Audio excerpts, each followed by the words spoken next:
All right, welcome back to another War of Rights map briefing. Today we're taking a look at CSA Push.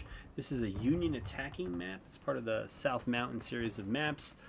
It is one where the CSA has a small but significant artillery advantage. The Union cannot get artillery on this map. We're hanging out down here in Union spawn. Attackers always...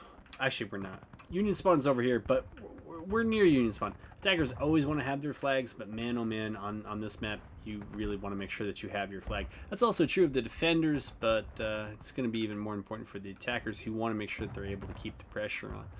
So, in terms of pushes, as I do with a number of these maps, it's the right, center, and left push. Honestly, it's the right and the center push that are the two that are probably the most important to know. Early on, I find that many times the Union is going to look to push along the right. So we are flirting with the boundary. It should show up here, yeah. And there's this half stone wall here the Union can come to. And what they're looking to do is to get across no man's land, which is right here. And this tree is kind of this big tree here is the marker that you're almost out of bounds. And they're going to try to get in here because the CSA is going to want to hold that corn and half stone wall.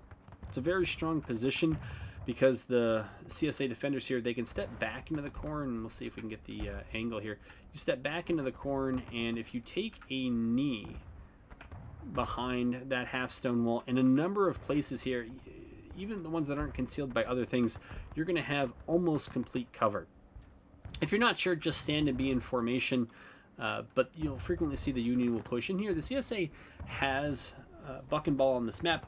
The Union, I believe, also has buck and ball on this map. I'm pretty sure they do, because I'm pretty sure I've been shooting at people with buck and ball as the Union on this map, and it's been a while since I've been able to defend on here. So there might be some 42 action on both sides. So if you're in the Union part of that, you want to be at the end of that charge so that you can hopefully everybody else is shot from the CSA and you can unload at that close range. What the Union is hoping to do is to clear this half stone wall and this section of the corn, and then follow that in here to this key juncture. The point of contention, it's a ways off, but there she blows, and it's pretty much in the middle of nothing, right? Big old open field, half stone wall, which does kind of matter. And while we're here, we'll take a trip up to the small but powerful CSA battery. And so it's got a smoothbore, it's got a rifled gun, and it does not have much in the way of opposition to hitting any part of where the Union can go once they come out of that tree line way out there.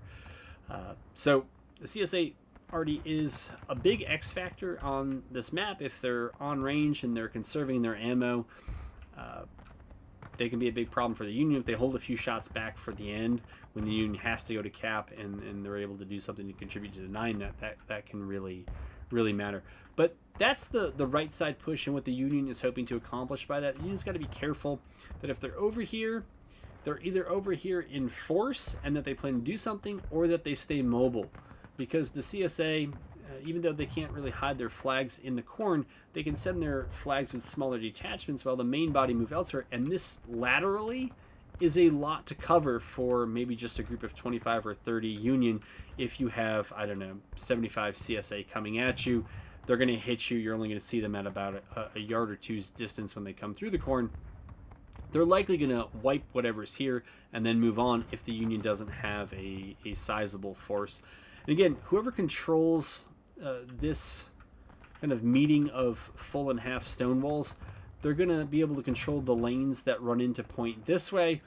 And so as the Union, if you can grab control of those, that is great. But I can tell you, I've sat in this pocket a lot, and CSA already absolutely tees off on you. There's really nothing you can do except eat it and hope to die in formation, and hopefully you don't lose your flag.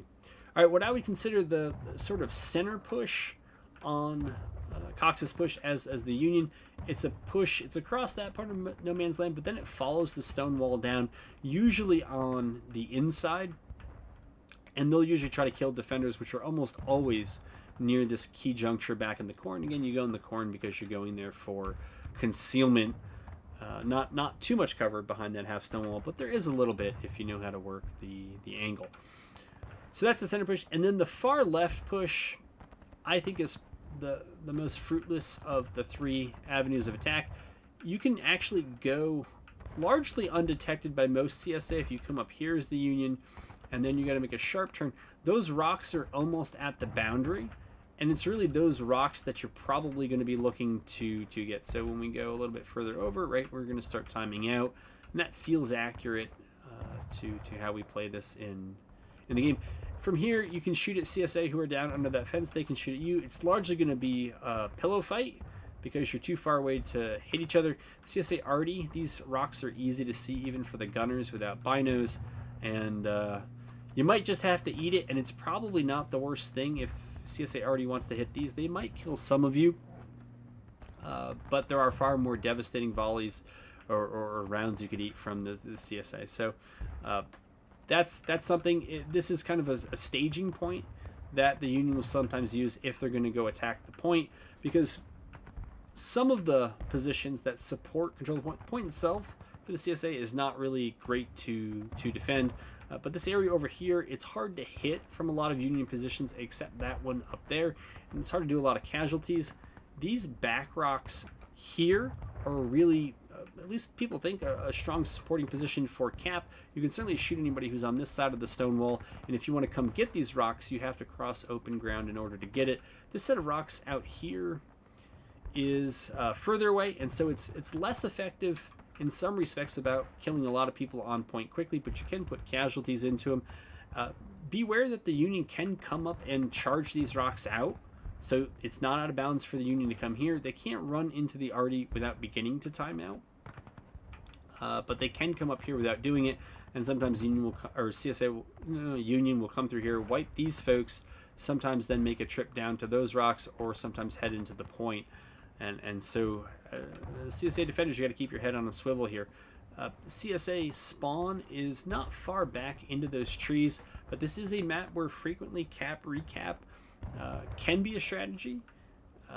If the CSA have the possibility of pulling back further than Union are able to go, so the CSA could do that, and Union needs to be aware. It's kind of a pain to do, and the CSA doesn't usually want to do it if they're about on even tickets, or even if they're slightly ahead, but they pull way back. It's going to be hard to get through here, even with some Arty support and some other things. It's going to be hard to get through here without losing probably the ticket advantage that you have gained for yourself. If the CSA fall way behind in tickets, though, that is an option that's open to them to try to play with the Union's tickets and recap at the Union's ticket stage, and then rely on bolstering these positions and leaning on Arty to finish things off if it's close. So those are the three pushes. It's not terribly complicated beyond that. It's an interesting map. It makes it into a lot of competitive rotations, which generally is a signal that some folks think it's balanced, but then again, those same organized rotations play a lot of Cook's countercharge. So that's not always the best sign that it's well balanced. But if all of the things are equal on this usually feels like a pretty fair map, and it's usually up to the skill of the officers, the artillerists on the CSA side, as well as just the rank and file riflemen to hit their shots. As I tend to preach, the Union maybe pick one or two lanes and concentrate in those, but if you concentrate and try to do, or you disperse and try to do all three, the CSA is going to be able to use this corn. It's going to be able to use the half stone wall. There are some, not quite deflates, but there are some depressions and undulations in the ground that can give them cover as well, and it's going to be pretty easy for the CSA to defeat them in detail.